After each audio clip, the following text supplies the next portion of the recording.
Oke, next. Laki-laki usia 78 tahun, keluhan pendengaran menurun perlahan-lahan sejak 1 tahun yang lalu. Pemeriksaan fisik normal, audiometri, tuli sensorineural sedang berat pada telinga kiri dan kanan. Apa penanganan selanjutnya? Nah, dari soal kita bisa analisis, yaitu adalah usia pasien. Usia 78 tahun, pendengaran menurun secara progresif. Patut dicurigai ini adalah presbyakusis atau istilahnya telinga tua pada orang tua. Apalagi di sini terjadi pada telinga kiri dan kanan. Jadi artinya bilateral progresif.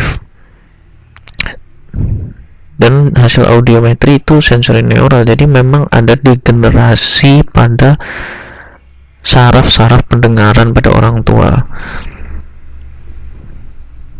Nah, jadi perlu dihafal juga, yaitu adalah klasifikasinya. Kalau di sini dibilang tulis sensorineural sedang berat. Nah, sedang kadang ada soal pada UKM PPD itu yang ditanya ini derajatnya derajat apa sih tulinya.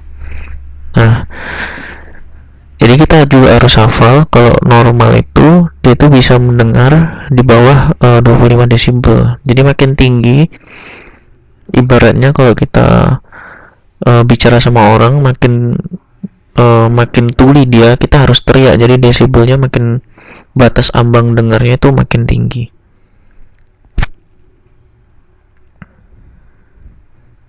Jadi seperti ini ya, normal kurang dari 25, ringan 25-40, sedang 40-55, sedang berat 55-69, berat 70-89, sangat berat lebih dari 90 desibel. Jadi harus teriak depan telinganya.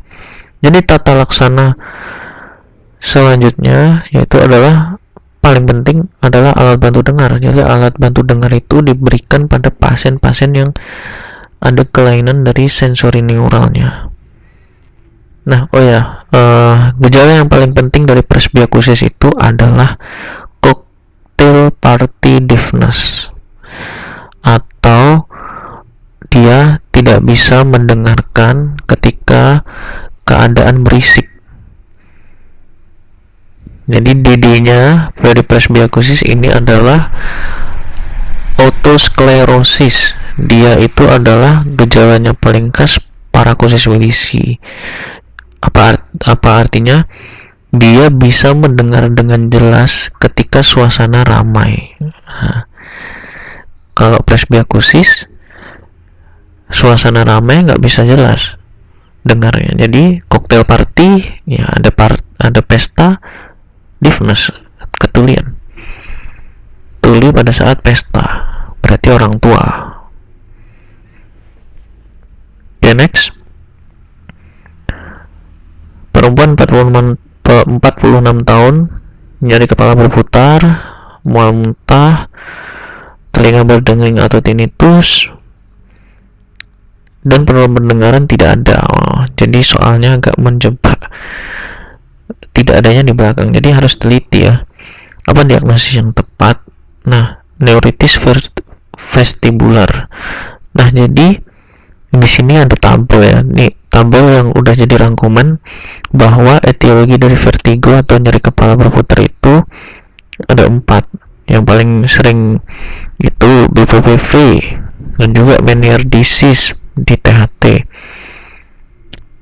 Labyrinthitis, neuritis vestibular bisa juga sih, tapi jarang keluar soal. Yang paling sering itu BPPV atau Meniere's disease. Kita tahu kalau Meniere's disease ada triasnya ya, vertigo, tinnitus, sama penurunan pendengaran. Nah, tapi di sini kita lebih spesifik lagi. Jadi ada Meniere's disease dan labyrinthitis ini beda-beda tipis. Jadi bedanya di mana? Pernah keluar soal, jadi gejalanya emang trias, vertigo, tinnitus, penurunan pendengaran. Tapi jawabannya bukan Meniere, tapi labyrinthitis. Kenapa? Nah, vertigonya itu kalau Meniere dia episodik, jadi artinya hilang timbul. kuncinya cuma di kata-kata hilang timbul. Kalau hilang timbul itu dihilangkan, jawabannya jadi labirinitis karena dia vertigonya persisten terus menerus. Nah, jadi pada soal ini nyeri kepala berputarnya dia tidak ada tidak ada spesifikasi apakah dia terjadi episodik atau persisten. Tapi kita bisa diagnosis neuritis. Kenapa? Karena dengan cara metode eksekusi. Kalau BPPV dia itu harus ada perubahan posisi kepala. Nah, di sini kan tidak ada dia hanya nyeri berputar, artinya dia neuritis vestibular dieksekusikan. Nah, klinisnya tidak cocok ke BPPV, lebih cocok ke neuritis vestibular. Jadi sekali lagi saya ingatkan, kalau mau menjawab soal UKM PPD harus sangat-sangat teliti. Jadi batch 2 dan batch 3 kemarin itu dan sampai tahun lalu pun juga sama ya. Jadi soalnya 150, waktu menjawabnya 200 menit. Jadi akan ada waktu lebih untuk berpikir. Jadi benar-benar dibaca dengan sangat-sangat teliti apa maksud soalnya. Yang nomor 8, laki-laki 50 tahun mengeluh keluar darah dari hidung. Epistaksis nih kan, 30 menit yang lalu. Tensi 170/100, rinoskopi posterior mendapatkan perdarahan. Jadi epistaksisnya adalah epistaksis posterior. Tata laksana yang tepat yaitu adalah menggunakan tampon belok. Ini namanya memang belok. Itu untuk epistaksis posterior. Nah, kalau epistaksis anterior lebih sering terjadi pada anak-anak dewasa muda. Jadi kenanya di plexus kisobah. Dan ini epistaksis anterior ini bukan sebuah kegawat daruratan. Jadi nggak ada masalah. Tata laksananya yang tepat adalah tampon anterior, tapi nanti kita bahas ada soal selanjutnya, atau mungkin soal yang ini ya. Soal selanjutnya itu membahas lebih detail tentang epistaksis anterior. Jadi tata laksana awalnya apa, tata laksana yang tepat adalah tampon anterior.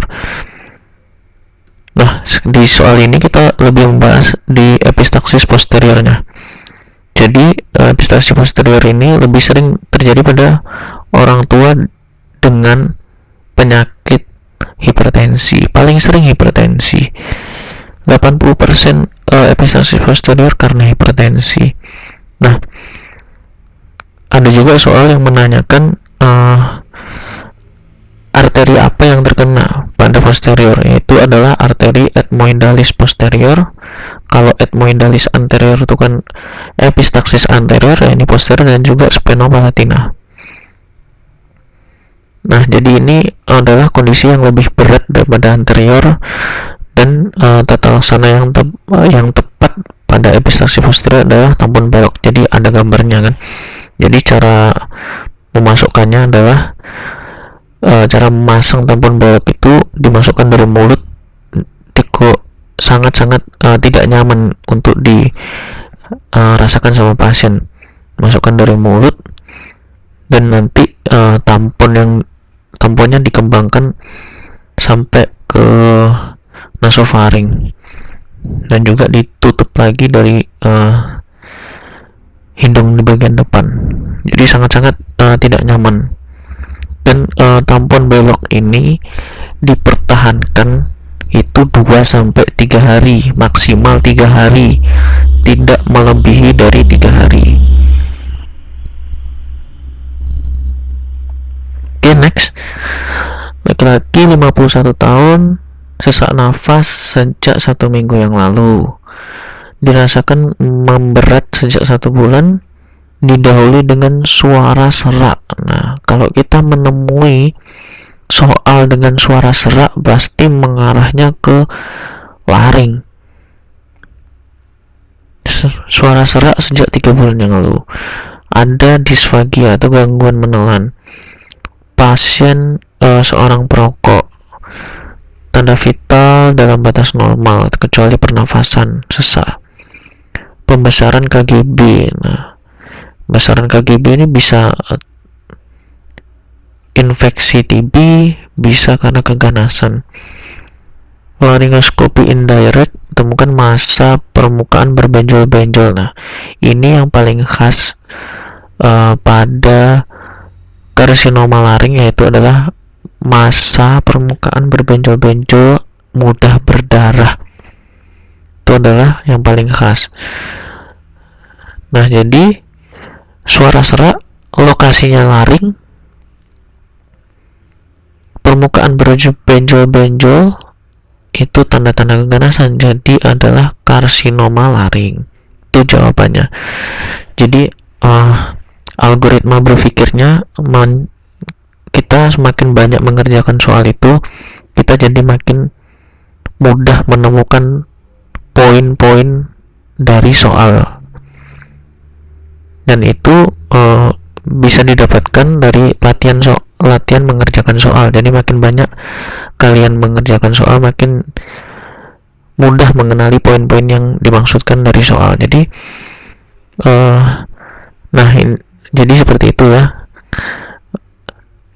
Sekarang kita bahas dari sisi teorinya, kelainan pada laring, ciri utama serak atau stridor. Nah, itu yang paling utama dari laring. Jadi apa saja kelainannya? Dia bisa kongenital, laringomalacia, stenosis, subglotik, dan lain sebagainya. Infeksi bisa laringitis akut, laringitis TB bisa juga. Nah, neoplasma ini dia bisa jinak, bisa ganas kan, neoplasma. Polip, nodul yang ganas karsinoma, trauma bisa juga, dan juga lain-lain. Nah, jadi ini 3 penyakit yang paling sering untuk di laring. Itu pertama, nodul pita suara atau nama lainnya singer's node, nodul laring. Jadi ini etiologinya adalah penyalahgunaan suara dalam waktu yang lama. Orang yang sering memakai pita suaranya akan bisa menjadi faktor risiko timbulnya nodul. Nah, jadi serak terapinya gampang, istirahat bicara. Nah, terus ada polip. Nah, jadi ada dia polip, mau di hidung, mau di laring, mau dimanapun, itu definisinya polip adalah massa bertangkai. Jadi ada tangkainya. Biasa unilateral, kalau nodul tadi bilateral ya. Nah, polip terapinya terapi bedah. Nah, kalau karsinoma, faktor resikonya peminum alkohol, perokok, gejalanya mirip-mirip. Tapi lebih berat yang karsinomanya, tata laksana radiasi operasi. Nah, seperti ini gambarnya. Dia ada massa berdungkul-dungkul. Tapi di sini nggak mudah berdarah, nggak ada gambar darahnya. Dan next, 10. Perempuan 30 tahun, keluhan sering pilek, hidup tersumbat, kandang bersin sejak 1-2 tahun terakhir. Jadi pilek, tersumbat, bersin sudah terjadi sejak 1-2 tahun terakhir. Keluhan tidak tergantung waktu, tempat, kontak dengan iritan tertentu. Riwayat atopik, penyakit lain, obat-obatan disangkal. Rinoskopi anterior terdapat hipertrofi konka inferior, sekret serus, septum nasi lurus, tidak ada massa. Gambaran darah tepi, serum IgE normal, jadi bukan sebuah proses alergi, karena juga dari keluhan tidak tergantung waktu, kontak, dan iritan. Pemeriksaan sekret hidung normal. Ronsen sinus terdapat hipertrofi konka sinus inferior bilateral. Jadi diagnosis yang paling tepat adalah keluhannya yang paling utama adalah pilek, hidung tersumbat udah sejak 1 sampai 2 tahun terakhir, dan juga dari pemeriksaan keluhan tidak mengarah ke alergi. Jadi ini adalah rhinosinusitis. Dahulunya rinitis dan sinusitis itu dua diagnosa yang berbeda ternyata, dan yang terbaru mengatakan bahwa rinitis dan sinusitis saling terkait satu sama lain. Jadi jawabannya adalah rhinosinusitis kronik karena sudah terjadi sejak lama kan.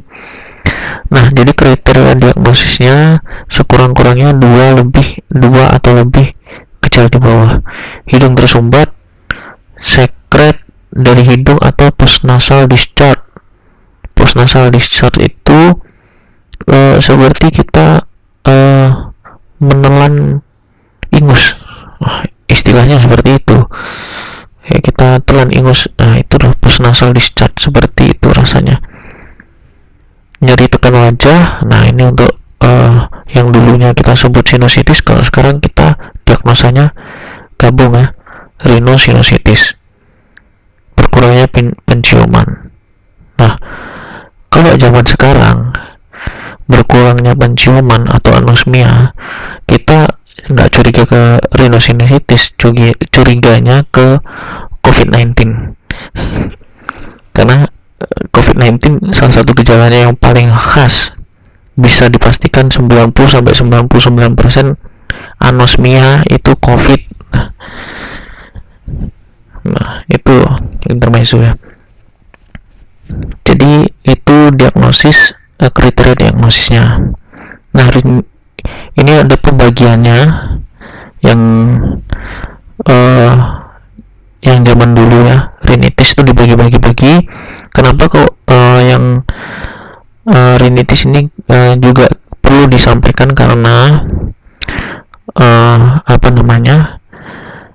di UKM PPD itu kita nggak tahu soal yang dikeluarkan itu apakah soal terbaru ataupun soal-soal lama. Contohnya waktu kalian mengerjakan TO yang objin, di situ kan ada pemeriksaan DGG dengan menggunakan metode fetoskop. Fetoskop itu zaman sekarang nggak pernah dipakai, tapi itu benar-benar keluar di soal UKM PPD. Jadi artinya apa? Soalnya berasal dari masa lalu. Jadi jangan terpaku hanya harus soal-soal yang terbaru saja, yang lama-lama kita abaikan. Jadi tetap soal yang masa lalu, yang dulu-dulu misalnya tahun 2012, tahun 2014, tahun 2015, 2017 tetap bisa dijadikan patokan. Yang penting tahu dasarnya. Nah, yang paling sering keluar ada juga itu adalah rinitis atrofi atau ozena, alergi medikamentosa, vasomotor juga beberapa kali keluar. Karena kalau di UKM PPD soal THT itu nggak susah,